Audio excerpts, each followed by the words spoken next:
April 11th at the New England Record Expo. MOULTY, thanks for coming back down here. Great to be here. I didn't realize Ed has a table here. Ed from WATD. Yeah. Ed Bowen, WATD, has a table down there, yes. It's such a great place for people to get together and say hi. Yeah, all these record collectors. It's fantastic. Yeah. I haven't been to many of them, but a few. I just saw a copy of your record just sold. Yeah. I think it's floating around here. Yeah, I signed it right over here. It's the original Laurie pressing. I wonder if it's the original pressing or if it's a reissue. That's the original pressing. Are you a boy, are you a girl? Yeah, take it or leave it on the other side. Exactly, take it or leave it. Yeah. It just, I love the old Laurie look of the Laurie label. Yeah, all the old labels were like that. And just like being in a record show, it's fun to be at a radio station. Kids today don't. The world is different, MOULTY, with the iPods. Oh, completely different. Yeah. The internet, the iPods, and in the old days it was television, it was radio, and motion picture. And your first time in a radio studio, was that after you had a record? Or were you ever in a studio before you had the record? Boy, you're pressing me for an answer here. I'd have to think of that. But I think we were in radio stations before we hit. And it was Oh, exciting. definitely did, because we also did the Tammy Show before we hit. So we did a lot of television shows and a lot of radio station interviews before Are You a Boy or Are You a Girl hit. And it was exciting to know that your voice was going to go out on the airwaves and you were going to reach people. Oh, the first time I heard Are You a Boy on the major stations and found out it was a major hit all at the same time, I was at home, at my parents' home in Provincetown, beautiful home there, and on vacation. The band had a week or two off, and all of a sudden, on WBZ and all the MEXs, bang, it started playing in my house, and it was amazing. My hair stood up on it. It was like I won the Super Bowl. You know what I mean? I can imagine. It's like you winning the Super Bowl. When you get a hit record, it is like winning the Super Bowl. When the people go on to YouTube and put in the Barbarians, which I do, I'm at the library and they have headphones. So I'm typing what I have to type, my work for the day, and I'll put in Barbarians. I did this the other day, but I'm looking for Barbarians. So even though it's up there on YouTube and there's different performances, it's the people that know of you and want to hear you. Absolutely. Absolutely. With the Tammy Show, you're developing a whole new audience. Oh, whole new. When your records are played on air, or wherever they're being played, people are listening to it. They didn't even ask you. So absolutely, you're getting a whole new platform of people. So have you been able to watch the whole Tammy Show from start to finish? Oh, yes. I love the Tammy Show. You've seen the bootlegs because you have the I've bootlegs. had tons of bootlegs, from very bad ones all the way up to the best ones, which are very, very poor. Okay, compared to the new DVD, high definition, the enhanced sound, it's the excitement, the clarity. It's a real. Not just because I was in the movie. It's just tremendous. It's the beginning of a whole new wave of sound and a whole new era that changed the entire music industry, and that happens every decade or so many decades or whatever.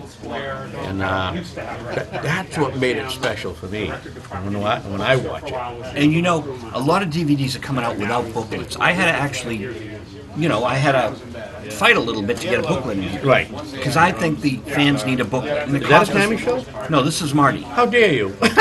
No, but I'm just saying, because I produced and directed this, I had to fight to get the booklet in. Yeah. 4 pages, and it was a lot of extra work for me. Oh, it's a lot of work. But I wanted it. I wanted the fans to be able to have a booklet because it's a real collector's item. Yeah. Tammy Show put a major booklet. Shout Factory have a major booklet in there. Fantastic booklet. Great booklet. And so they really, Shout Factory puts a lot of care and concern into their DVDs. And so the Tammy Show has that extra booklet along with the director's cut. Oh yeah. Oh yeah. Steve Binder was a great guy, and just what he was doing, and the details they put in the booklet and the pictures, tremendous pictures, and really appreciate it. Thank you, Shout Factory, and thank you, Dick Clark Productions. We went into A-Wave, which no longer exists. It was at Oak Grove Recording in Malden. And so we went into A-Wave Studios with Joe, the I engineer, remember that day, yeah. and he had the 8-track. Oh, they were the. Didn't you use Pro Tools? I think he did. Didn't you use Pro Tools, yeah. We cleaned up your master tape, Yep. and I think it sounded pretty good. I think so too. I was very surprised. Yeah. Yeah. And so that was a lot of fun, Moldy. It was an honor to work with you. Oh, thank you. I loved working with you. Do you know, I rolled tape that day. I don't know where it is. I've got, I mean, you can imagine the vaults of stuff I had. I can imagine. You're right. And it, you know, I had to move like 7 years ago, so everything just got like moved. Somewhere on a tape, I have the session, because I like to tape my sessions. Yeah. That'd be worth pulling out just to see if it's good archival stuff. Yeah, right. Yeah. But in '97, so it was 13 years ago, we put out 2 of the tracks, and then you put them on a reissue of yours, right? I have 5 different songs that have never been released, and some other things too. So you're going to have eventually a website. Oh yeah, we're in the process of talking about setting it up. Oh yeah. It'll be MOULTYandthebarbarians.com. I believe so. Yes. So back to the Tammy Show. So when you were recording the Tammy Show, it's one thing. You see the Supremes on stage. Everyone's on stage at the end of the show. Oh yeah. Then We you actually did it 3 times. the end. Well, we did the first complete show was without an audience. And we went through the whole show. I mean, the producers and the production people had to know what they were going to do. It's the most pictures, not just some quick show. Right. Then there were 2 final nights of the full show with audience. They picked the best one, and that's the one we see.